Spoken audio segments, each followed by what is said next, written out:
I want to thank McGraw-Hill for the opportunity to present some information today. This is something that I'm very passionate about, and I believe most of you are, all of you are passionate about literacy, and that's what brings us together. I'd also like to thank Suzanne for having me follow Douglas Fisher. If you check the parking lot, the air is out of your tires. But this is great. It's just really nice to be able to be in an environment where there are a lot of thinkers who maybe think a little bit differently than you do and have developed materials and approaches that are different. But coming together and thinking about that causes us to reflect on our own practices and perhaps rethink some things. And that's exactly what I was doing during the last session here. So it's been a wonderful experience for me so far, and I hope that will continue. I titled this presentation, Transforming Literacy Education, Not a Simple Task, because I really believe this is difficult work.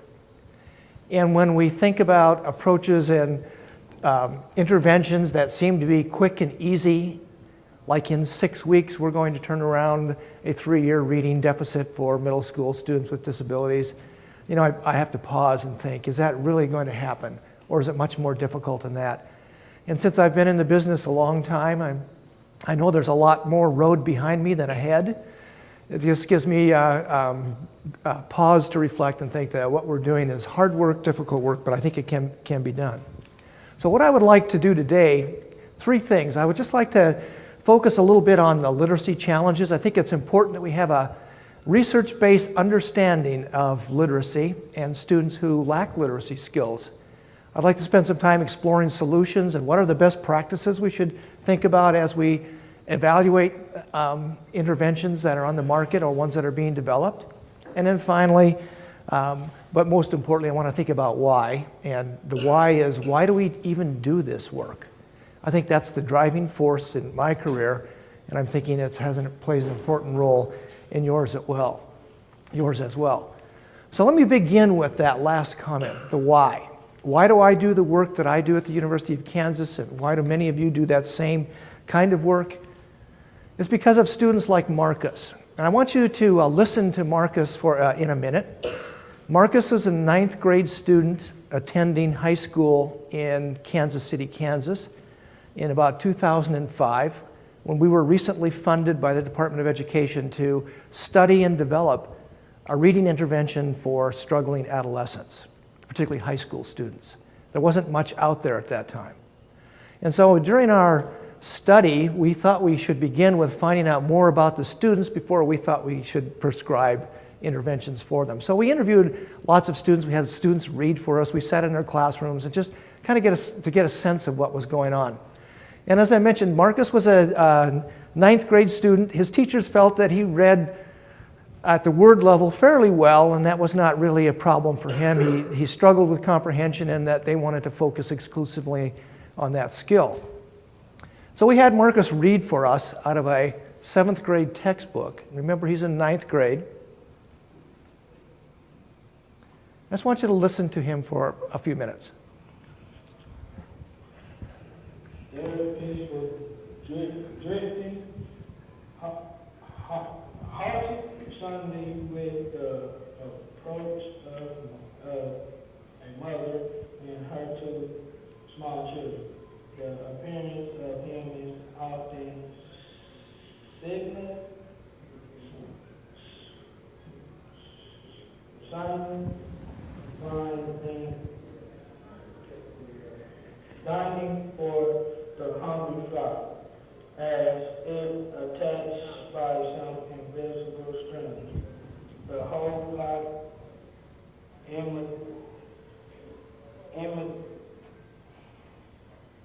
immediately set sail in the directions of the oncoming trial. At the ponds, as the geese scramble out of the water and waves as scattered over the bank. Their smooth, graceful glide across the water.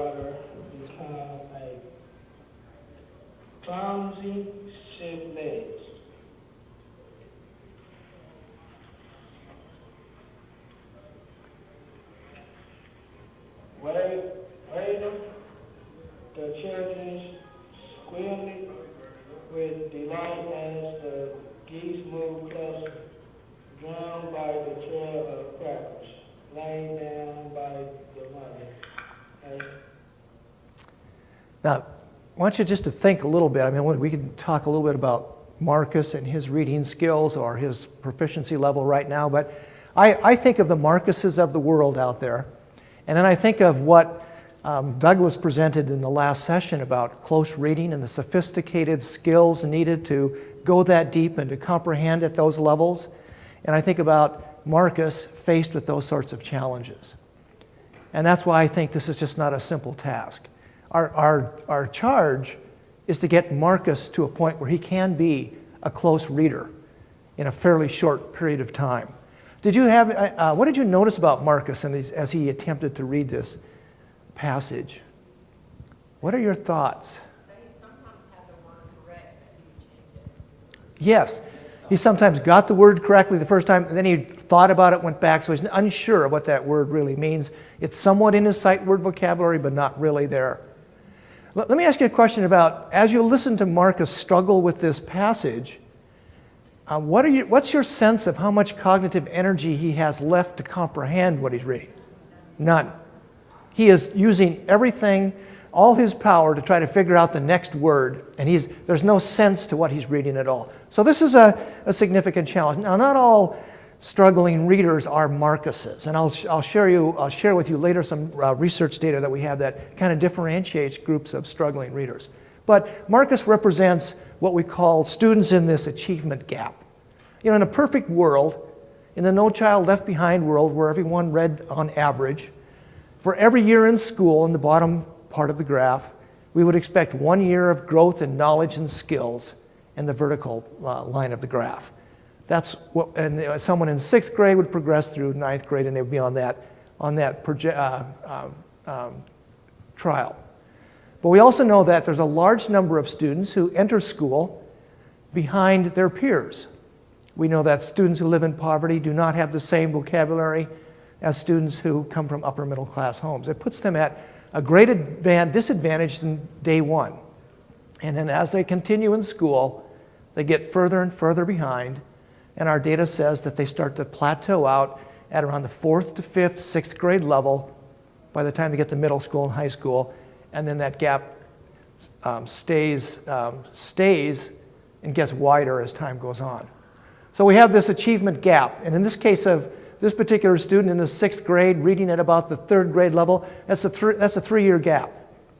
Now I don't think that's uncommon. I'm working in a large southeastern urban school district with 43 middle schools, and as we measure the level of performance of those students, it's about 3.25 on the grade level scale for 6th graders. 3 years behind in 6th grade. And if we don't do something differently, that's going to continue.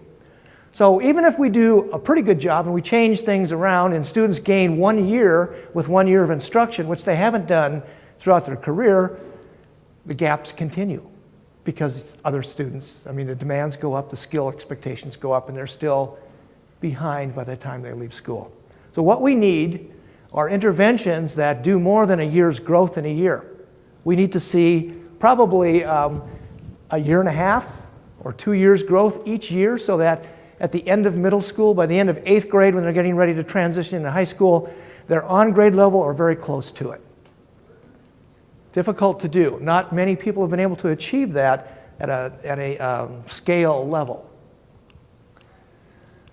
So that brings me back to the question of why. We looked at Marcus, we looked at other students in the Kansas City schools at that time.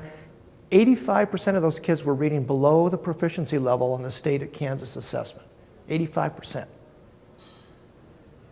Our goal was to find out whatever we could about them and create an intervention reading program that would turn that trajectory around. And so our goal was to dramatically increase their reading performance. By dramatically, we meant we would fail if we didn't move the needle a year and a half for every year of instruction. So if we moved it a year and a half, by the end of that 3-year period, they'd be close to grade level. And that's what we set out to do. Now I'm wondering if it would be worthwhile for you to just take a couple of minutes and at the table have a conversation about What challenges do you face as a district, a school, principal, teacher in terms of literacy challenges for the adolescents in your school? I want to just, and let me know if there's something different that I haven't covered here. I'd be interested in what some people call pain points in terms of adolescent literacy. Let's just take about 2 minutes to do that.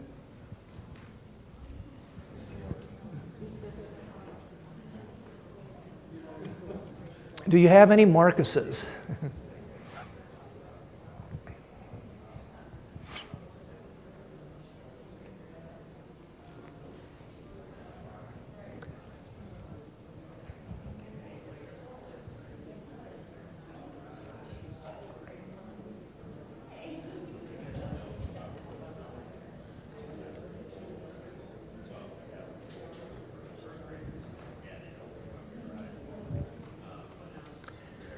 Could I ask someone to share a specific challenge that you face? A literacy challenge you face. Yes, sir. Home support. Okay. And then even like the language barriers. Language barriers, home support, those are challenges. Yes. There's also the issue of, in the upper grade, you have the science teacher, the social studies teacher, they don't teach reading, they teach content. That's right. And that's a real dichotomy that the standards suggest we should move toward everyone being a reader teacher, but that's not the reality. No, it isn't. It certainly doesn't seem to be currently. So you've got core class teachers who see their role as content experts, not reading teachers. Anybody else? What have you tried? Have you had success?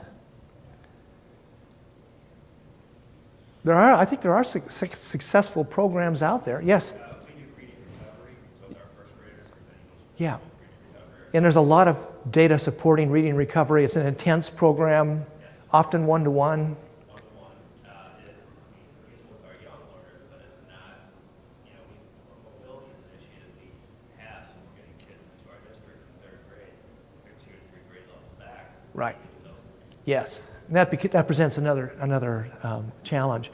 Interestingly, Sharon Vaughn from Texas, who's a noted researcher in reading, is starting to write about, her and her colleagues are starting to write about this particular challenge of older students where the gap hasn't decreased and what it's going to take to turn that around.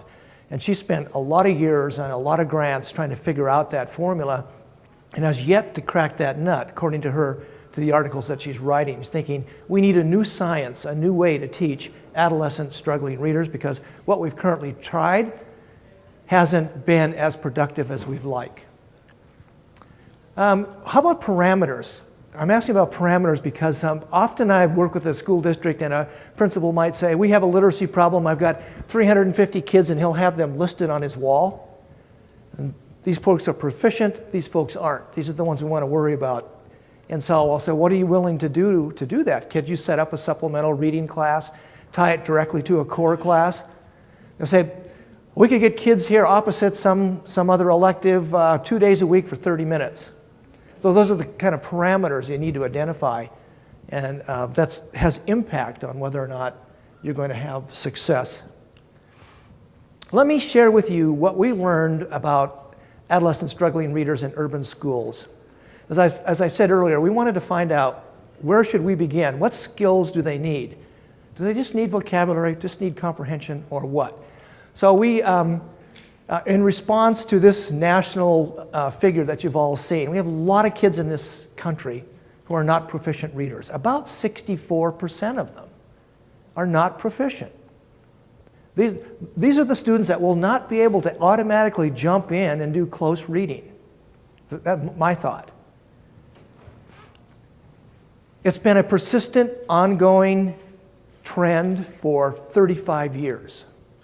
If you take a look at NAEP data, we did make some progress with first graders, reading first. Remember the $17 billion we poured into helping children begin life as good readers? That really jumped things up. That's stabilized now that funding is gone, so we got a boost there. And in middle school, there's been some growth. And in high school, it's been virtually flatline. So that's why I started thinking about this is not really a simple task because the challenges before us are great. We went into Kansas City, Kansas, and we recruited 400 adolescent readers who took the state of Kansas reading assessment. We recruited exemplary readers, about 80 of them. We recruited advanced readers, proficient, below average, and unsatisfactory. It had about 80 kids in each of those level tiers.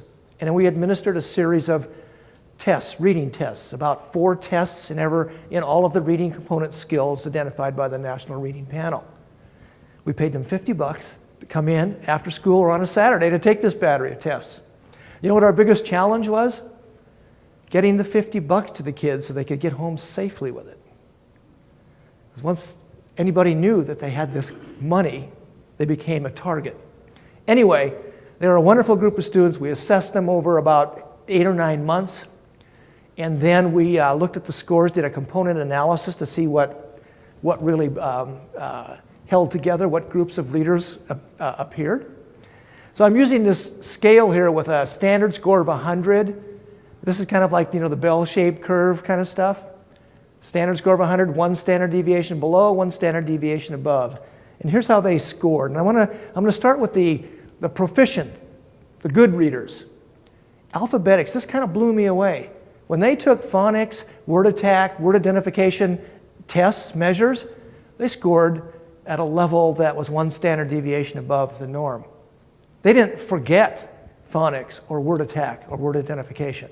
They'd internalized it and used it, remembered it, applied it whenever they needed it.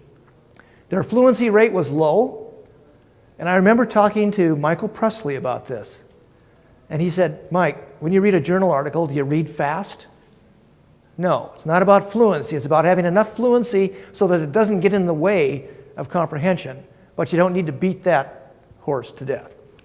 Their vocabulary was high, and their comprehension was high. They were in good shape in all of the component of reading skills that we measured. In contrast, the struggling reader group, which is about 196 of them, alphabetics, they were almost a standard deviation below. They didn't know phonics, they didn't know decoding, word attack, word identification. They were disfluent, their vocabulary was limited, and their comprehension was limited. So if you take a look at that profile, what does that tell you about intervention programs? What should we be thinking about when we want to work with Marcus to help him become a better reader?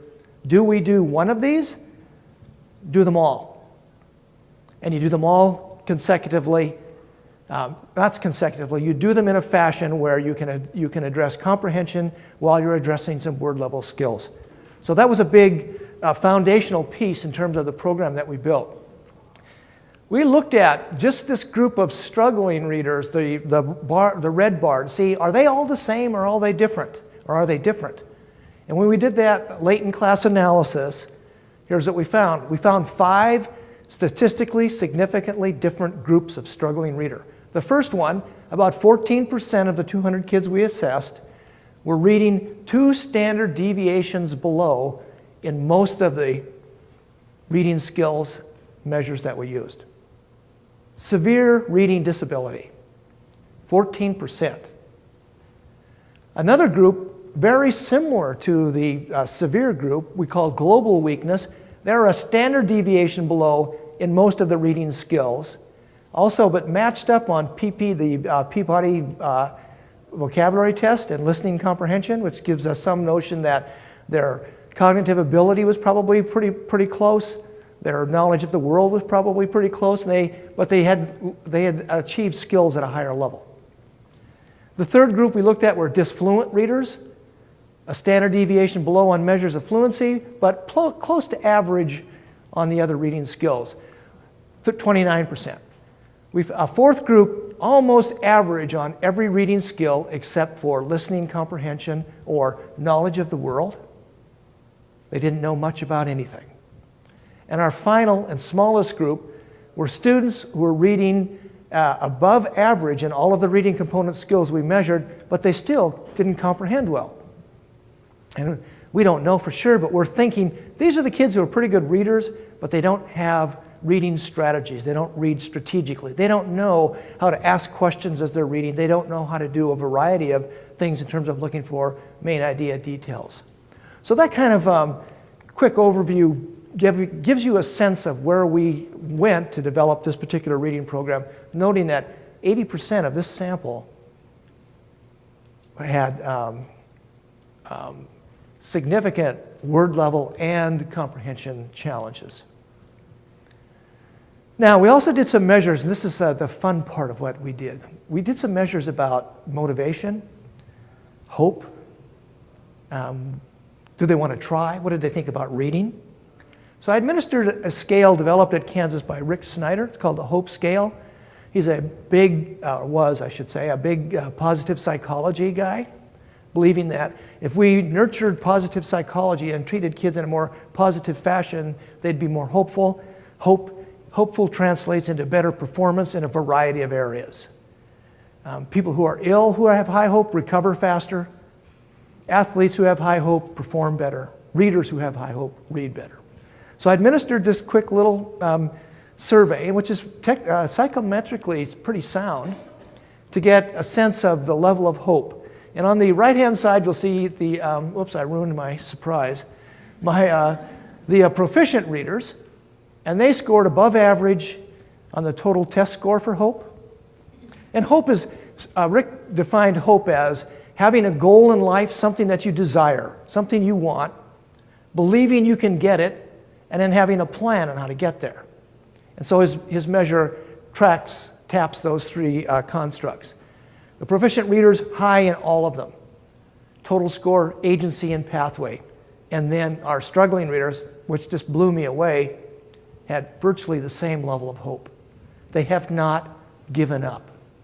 They're still hopeful that there are opportunities in life for them. And when we ask teachers, do you think this student's very hopeful? Do you think this student will become a better reader? We found the same thing that Douglas mentioned.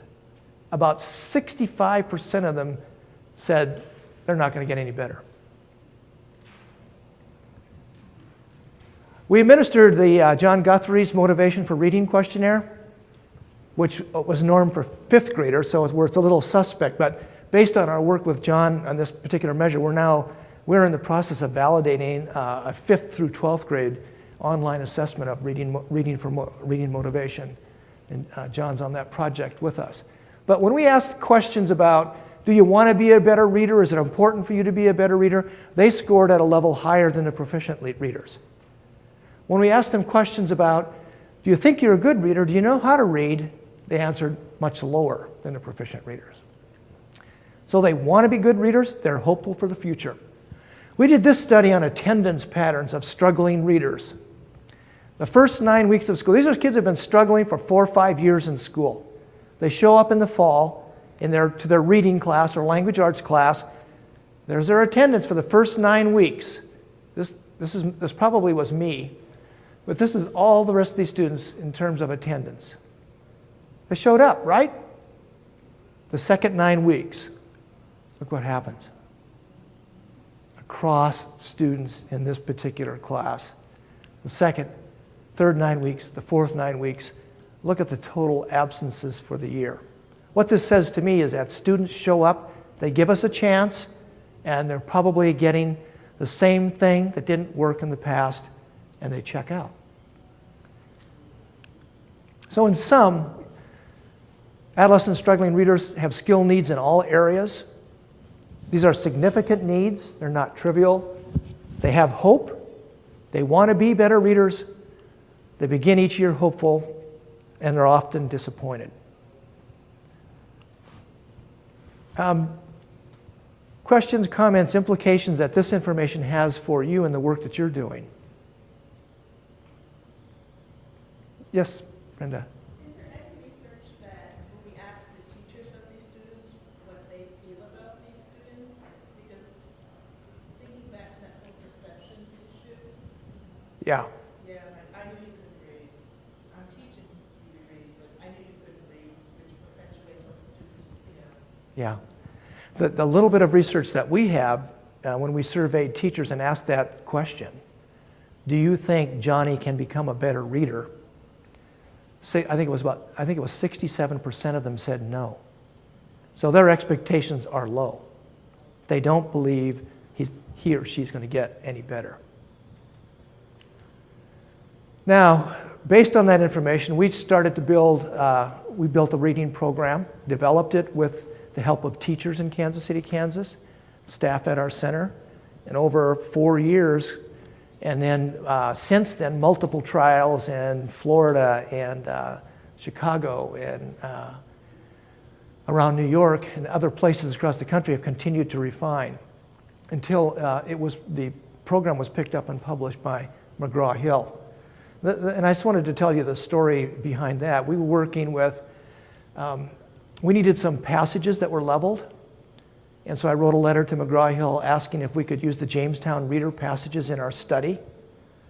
And Mitch Rosen at the time, who worked for McGraw-Hill, said, yeah, we'll let you use those passages, but we get the first option on this program if it works. And I just laughingly said, oh, okay, you can have it. And then the program did come together, and it did work, and McGraw-Hill was interested in it. And then I also found out that we didn't own it, the University of Kansas did, so they gave it to McGraw-Hill. But anyway, they did a really nice job pulling the material together and packaging it in a very useful fashion. But fusion reading involves teaching students strategies, dealing with student motivation, dealing with issues of behavior and classroom management, and formative assessment. And I think when I go into a fusion classroom, I look for this at the very beginning. The first 12 to 15 lessons teachers spend with students establishing the course. And what that means is that we want a routine established for students who are often unstructured. And it means that every minute is golden. Students walk into a fusion classroom, they pick up their binder, they sit down. The teacher has a warm-up that takes 3 or 4 or 5 minutes.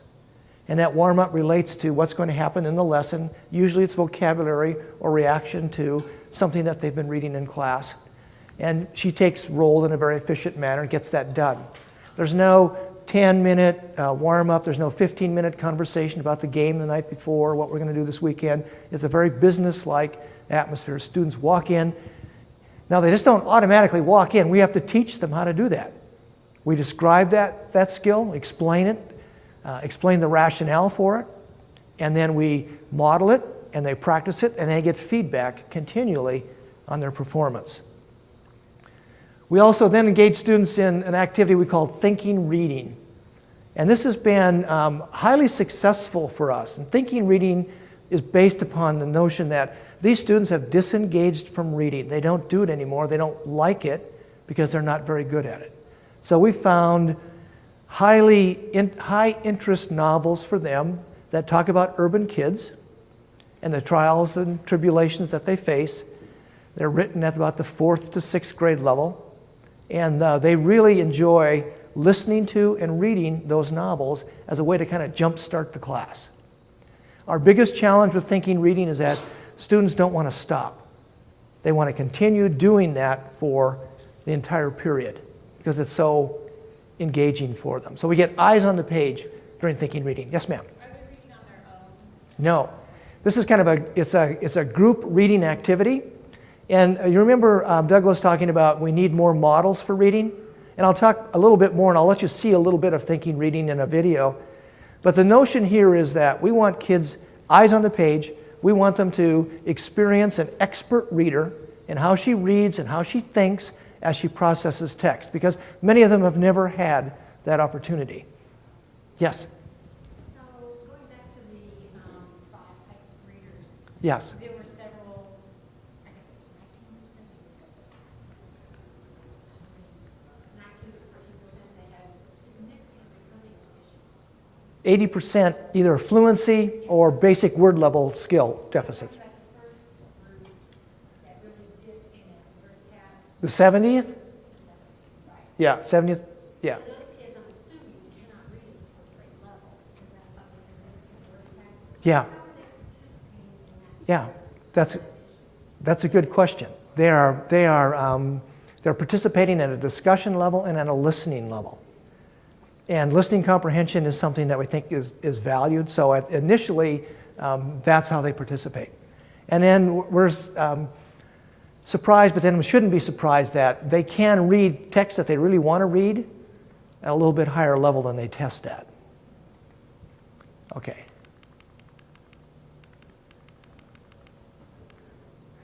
So we do thinking reading. This works really well for us, but it's just a minor part of the program. Then we get into a chunk of time here, and we've written lessons for 90-minute blocks, 60-minute blocks, and teachers adjust according to the parameters of their school. But the explicit instruction is where we teach either reading skills or these procedures. First, we teach these procedures. How are we going to work in our class together? What is partner learning like? How do you cooperatively work in a group? And we do thinking reading. What's the procedure here? What's your role? What's my role? We teach students our vocabulary process, and then we do assessment during this time, feedback to students. We spend 10 to 20 minutes on vocabulary every day, and then there's a wrap-up that it's not just a here's what we did, here's what we're doing tomorrow, but it's usually an exit ticket kind of activity where we find out who did what. Book study is outside the normal day. This is our attempt to get students to read and practice outside the 60-minute class period, and they have assignments where they use and apply the strategies that we've taught them. So when I can walk into Fusion classrooms and I just see a very efficient, engaged classroom with a teacher on top of things from the beginning to the end. Students walk in, get their stuff. There's very little transition time and a lot of engaged learning going on. Once that's established, we then move into, well, what content are we going to teach with regard to reading? And the strategies that we've selected, and we thought long and hard about this, is with adolescents, we started off with a prediction strategy because we think it's one that they're fairly familiar with. It's a good strategy, and they can learn it quickly. It doesn't intimidate them. If you walk into a high school classroom and you open up a reading program that begins with phonics, where are the students going to go? Out the door. It won't be with you. So we started with this, wanting to capture the students. And then we move to something that's called possible selves for readers. We take a foundational piece of our program is that students are not going to be better readers if they don't want to, if they don't see the importance of it. So we go through this intervention called Possible Selves for Readers, which is based on the work that Hazel Marcus did. And basically it says people have multiple visions of themselves in the future. And those visions are roles that they want to fulfill, that they expect to fill, and that they fear happening to them. And if you can articulate and surface those multiple selves in the future, it can be a very motivating experience. They have a hope, a dream. They want something that they desire. And then we also talk about, well, how do you get there? And the chances are, whatever that hope and dream is, there's a way to tie academic learning to it. Whether it's, I want to play in the NBA, you have the conversation about what does it take to get to the NBA. You got to play in college. Unfortunately, at least for 1 year. And that gets the door open. So you've got to be able to prepare to be successful there. Well, okay, now reading makes a little more sense. And we tie what we're doing to the hopes and dreams of the students. You know, I came up with that strategy when I first went to Kansas in 1990. I was recruited to direct a program for underprepared university students. They happened to be student athletes. And out of the 550 athletes that KU recruited, about 40 of them were from school systems that had virtually failed. They arrived at a Division I research university reading at the 5th to 7th grade level, couldn't write a complete sentence, and don't even talk about algebra. And our goal, our task was to get them to be successful academically and to do it honestly. And we had a semester to do it before the end of those first courses. When I arrived at Kansas, 24 football players were academically ineligible to participate. And the head coach at that time cornered the chancellor and said, this has to change. And so we were, quote, drafted to do this program, and I'm glad we did because we learned an awful lot. One thing we learned is that you can streamline it with one-to-one reading recovery type tutoring. You can have an impact almost immediately on student performance. Number two is that even though you do that, some students don't want to go to class, they don't want to go to tutoring. And even if you run them 50 miles a day, they still won't go. But not until you have a conversation about what do you really hope to do in life, and they start thinking about all of the things they want to do, does college or university coursework make sense for some? And you can get them to engage in that way. So we teach prediction, we do possible selves for readers, we introduce this comprehensive bridging strategy that I mentioned briefly that has an advanced phonics piece, word attack, decoding, word identification, and fluency. And then we teach something what I think is the most important thing that we do. It's called strategy integration. Strategy integration is taught after students have learned 2 strategies. We teach them how to use them together. And we teach them how to use them with their core class material. So at this point in the course, we start bringing in language arts text, math text, science, social studies text. They start making predictions in language arts using the strategy we've taught. They start learning vocabulary using the vocabulary process that we've taught them. And each time we add a new strategy, you'll see that we add integration. Past strategy is an integration strategy where I bring in, this last workshop I did, we brought in Smarter Balanced and Park. I was working in the Minneapolis area and in Charlotte, both using a different test. And our task was, how are we going to teach students to use our strategies that they've learned when they take these assessments? Because assuming that they'll automatically transfer that is a big assumption that doesn't pay out. So we scaffold that with tests and with the material that students face in those classes. So have I garnered any questions, comments so far? You still with me? All right. Now I just use this to, as I become, one of the questions I usually get about fusion reading is that we sometimes lead with thinking reading and say, hey, we've got these highly engaging novels that kids read in fusion. They're written at the 4th to 6th grade level. And they're all about urban and Latino kids, urban schools, Latino and African American kids. And they say, that's not rigorous enough, it's not challenging. Your whole course is based upon these novels that really don't matter. But the thinking reading part is a small portion of what students read. They actually read, and I counted this up, about 70% of what the material kids read comes from their core classes. But it's taught in this supplemental setting. Let me give you a quick look at thinking reading. This is in the early stages. This is video shot in Iowa. And there are multiple roles that students and teachers play in thinking reading. In the first one, the very basic level, which is this one, the teacher acts as the model. Because when we asked students to read these novels on their own, they picked them up, opened the page, and began to read the words. We wanted to expose them to an expert reader who did other things while she read and processed text.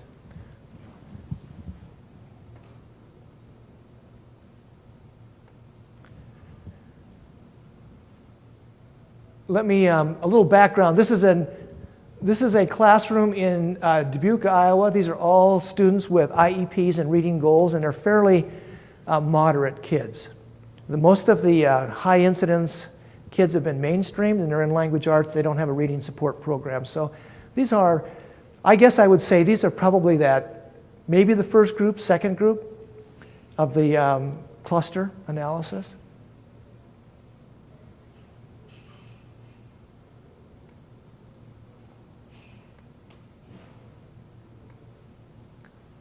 Today we're going to begin reading the novel Coach Carter. As I look at the cover of this book, I see a man, and he's wearing a suit.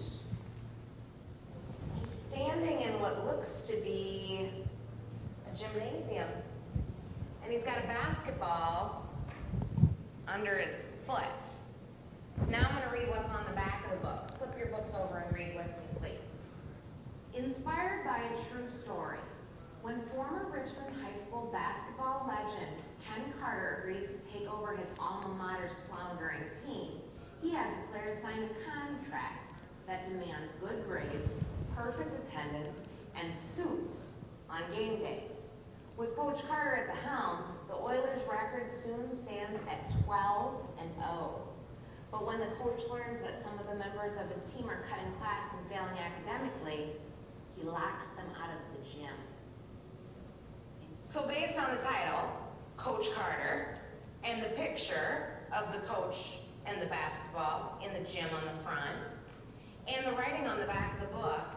I think that this book is probably going to be about a high school basketball coach who was really hard on his players. He has really high expectations, not only about how they perform in the gym, but also about how they perform in the classroom. I'm going to turn to chapter 1, and I'm going to begin reading. Now, what have you noticed about that example? What did you like? Maybe what do you have questions about?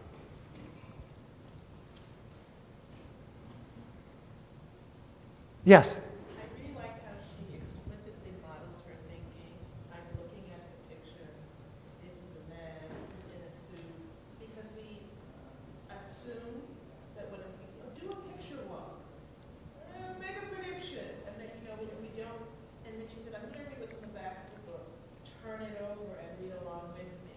Yeah. So they're seeing and they're doing, and they're getting this really explicit model Yeah. of what those things mean. And when she asks the question, she goes back, now looking at the title, looking at the picture, looking at this, remembering this, I think, and so it just brings it all together in a Right. very explicit and Yeah. direct way. Right.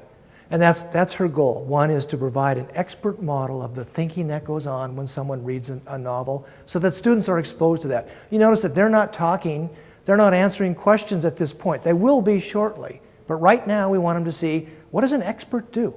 And our goal is, everybody has strategies, whether it's prediction or whatever, summarization, paraphrasing. And if you go in these classrooms, they're on the wall. You do these 3 steps, and that's where they stay, unless you get teachers doing what Brenda has highlighted.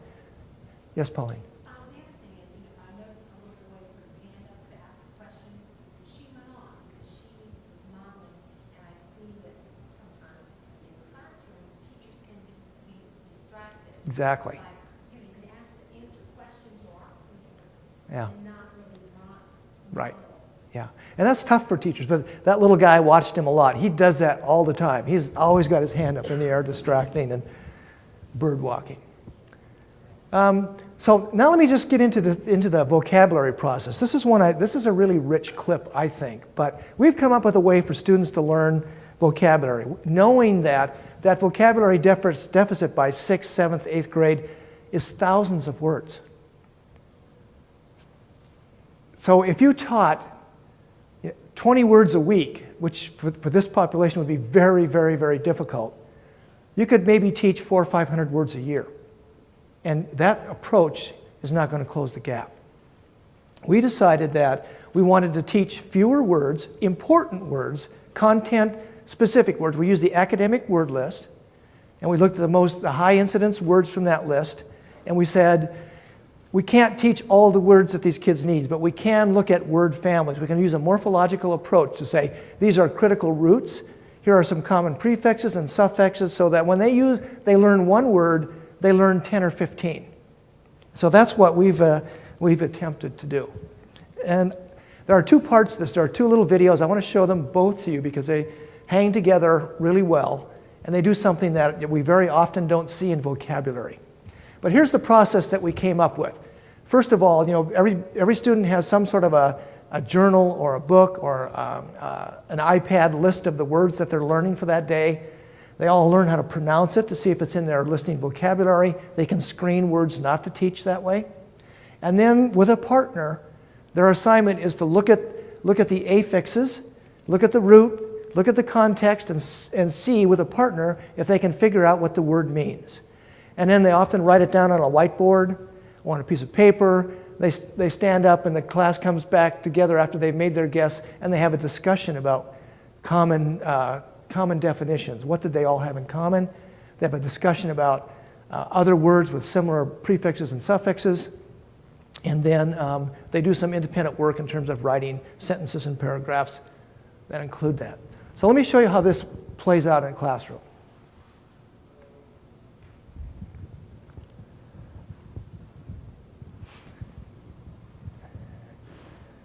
I'm going to try to speed this up a little bit because of time. Word projection. Where have you heard it before? Where have you heard the word projection? On ESPN, Okay, what did they say about it? they said they have heard you're a big Packers fan, you're a big sports fan. So often announcers will talk about a projection, something that they think is going to happen with a team or with a game. They make a projection.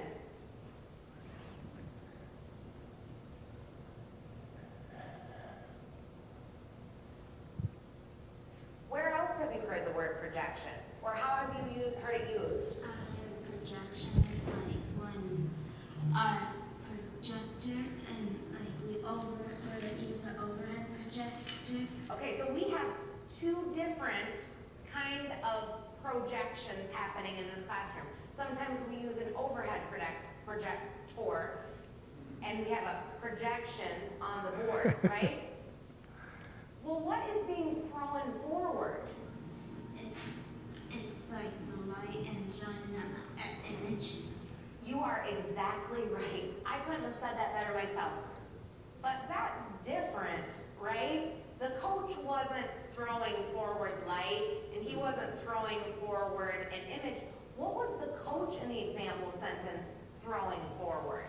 Have a perfect season, maybe to have a good season. That's what he thought was going to happen. So I'm looking for one word. What was he throwing forward? Go ahead.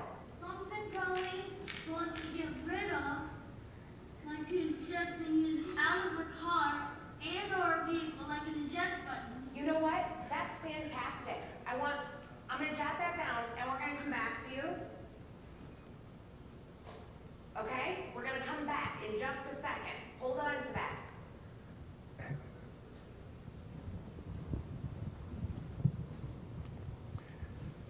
Now let me pick up the next step where they're talking about common words.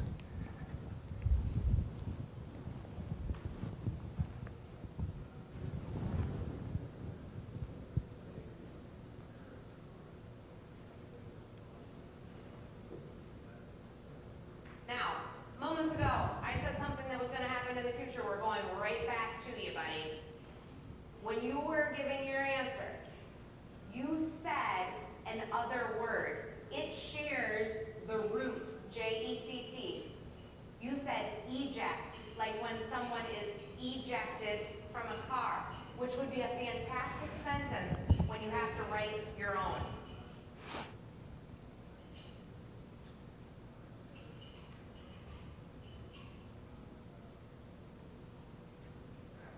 After the car crash, the passenger was ejected from the car. I think you said something like that. Okay? What does eject mean? It means to be thrown out of the car, or like when you press the eject button. If I press the eject button on the DVD player, what will happen? The DVD would come out. You're right, it will be thrown out, right? Not really fast, like a football or anything, but it will come out. That's why it's called eject. Can anybody think of any with either the pro? I have a lot of eject ones that I'm thinking of. Give me one. Rejection. Rejection.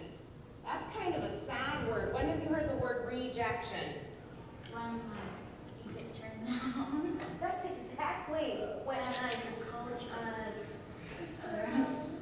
So what does the coach do if they give you a rejection? they just say sorry, you're not good enough to play. Yeah, and they do what? They just let you know. Say it again. They just throw you out. They just kind of throw you out. Or maybe you have a boyfriend or a girlfriend, and they break up with you, and you feel rejected. It's because you feel like you got thrown away, right? So we have eject and rejection, or it could be rejected, reject. What else? I know an Iowa word. All right, let's go over to Iowa. Fusion. Fusion is an ION word. I would say that the meaning of fusion in this case is the state of learning the reading strategies. So we have eject, something gets thrown out. We have objection, something gets thrown out. Rejection, something gets thrown out. Maybe someone that gets thrown out. All right, how about some words that have the prefix pro in them? I've got the prefix written down. Give me something to go along with it. Projector. projector. And we talked about having 2 different kinds of projectors in this room. What you got? Profile. So this is a little bit different than, here are the 10 words you're going to learn this week. Write them in a sentence and turn them in. And take a quiz on Friday. But one of the things that I've gathered from the research is that vocabulary is learned and internalized when there's a personal connection and there's lots of discussion about words and how they can be used in different situations. And that's what we've tried to do in Fusion vocabulary. Questions, comments about that piece? Okay, so we have other strategies, and because of time, I'm not going to spend a lot of time on them, but we went deep with a couple of big strategies. We thought prediction, summarization, which is multiple strategies together in terms of scanning and thinking about prior knowledge, generating questions, making paraphrases, and summarizing sections of text. So we've just defined it as these 3 major steps with those actions under each of the steps. Looking for some clues, thinking about what you already know, paraphrasing each paragraph, and then pulling the paragraphs together for the big idea of the section that you're reading. And I think Douglas talked about what close reading would entail, and I think this is a pretty good start on that. Multiple reads for multiple purposes. Prediction we've talked about already. I wanted to come back to this notion that most of the material we use in Fusion Reading comes from core classes. And if students aren't, to get to Pauline's question about what about that kid who's reading at such and such a level, at the 2nd or 3rd grade level, then we don't use the core class material, but we go to the time reading series for math, science, social studies. And this text is leveled down to about the 4th grade level, I think. And we also use naturally reading, is it naturally reading? Read naturally, yeah, I knew I was close. to get even lower passages. And then again, these are the novels that we read. They're from Townsend Press. They're called the Bluford High School series, but we also use books like Coach Carter, Call of the Wild, great short stories. Okay, so I wanted to just kind of wrap up a little bit thinking about what makes a program fit. Is it the program that's the magic, or is it something else? My sense, and looking at the work that Hattie has done and others have done, it's the teachers that really matter. And they really matter by knowing what a program is about, and it's a good fit. Philosophically, they're in tune with it. They're looking for something to improve their practice, and this just makes a great deal of sense to them. There's a commitment by the district to do the program for more than 6 weeks or until the next superintendent comes by. Stick with it. It's going to take 2 or 3 years to internalize a program and to see real benefit come and to see that it is sustainable. They need time to teach it. We've always felt that 50 to 60 minutes every day, all week is essential to get the kind of gains that we're after, or 90-minute blocks every other day. Our best results have come, and I'll show you some data on this, from 90-minute blocks every day, double block. I was going to show you this. I don't know if you've seen this YouTube video or not, but it's the kid who is upset with school and walks out of class, is kind of thrown out of class, and he's making comments to the teacher about, what you should be doing is teaching us how to read, not throwing packets at us and having us answer worksheets. And he just storms out of class because of that. Okay, so what does it take to move the needle? I wanted to briefly share with you some of the research that we've done to support Fusion. In Dubuque, Iowa, we worked with 3 middle schools, all students with disabilities who had IEPs and reading goals. We did a small quasi-experimental study that I've just submitted this to JLD, and we compared to another reading program that the district had been using for years. On the pre-test, these 6th graders were reading a little bit above the 3rd grade level in both groups. We matched them on these pre-test scores. After a year of instruction, the control condition, the comparison condition, this reading program moved the needle barely. That's after a year. Fusion kids jumped up over about a year and a half. It's actually 5.5 months instruction. So we were very encouraged by that. It was large effect size. And then we looked at their scores on the map which is a more standardized measure. And these are their pre-test scores again for the two groups. They're matched equally. At the end of the first year, they made a 1-point gain in the comparison group, and in the fusion group, they made a 9-point gain. I'm sure most of you are familiar with the map, that when you get a 9-point gain as a mean score gain, that's pretty remarkable, when the mean gain scores are usually 2 or 3 points. Now the district said to me, if you think we're going to keep these kids in that same program for year 2 of your study, you're nuts. So they took all these kids and put them in fusion classes. And we looked at the map the next year. And the comparison group here jumped up as a little bit higher than the fusion kids did. This is after 1 year in the program. So they made a dramatic change in the trajectory that they had.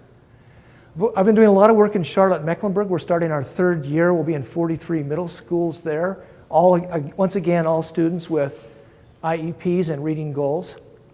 And our goal for the first year, we worked with 12 middle schools year 1. Our goal was a 1.5 year gain. That was our target. And we made it in 9 of the 12 schools. One school that's a 1.4. So I look, because I'm a little biased, I say, well, we made it in about 10 of the schools, made the goal that we had set. And this school here and this school here, we look at, this only had 3 students in the program.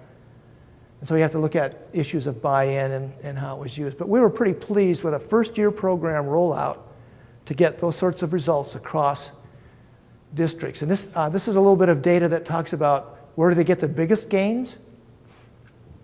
By the way, when we look at all these schools together, the mean gain score across all of them was 1.7 years growth.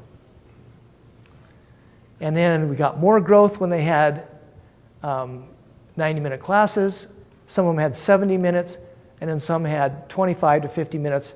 The course was scheduled opposite some other elective, or when they had to call assemblies, and it really, really impacts your ability to provide intensive instruction to students who have the kind of needs that we identified earlier. Okay, I'm near the end here. I just wanted to let you know that there are some, if anybody's interested in fusion reading, there's a group, SRI International is looking to do a randomized controlled trial study, and they're looking for volunteers. I said I would mention it during my presentation. They will pay for all the materials. They'll provide the PD, and they'll do an extensive PD model where PDers come out 6 or 7 times a year, and then there's some coaching that goes with that. Pay for subs, provide incentives to teachers, and then they'll build fusion trainers for the district. If you're interested in that, just let me know. I'll send your information to them. Anyway, thank you very much. I appreciate your attention, and hope that you found this helpful. Thanks.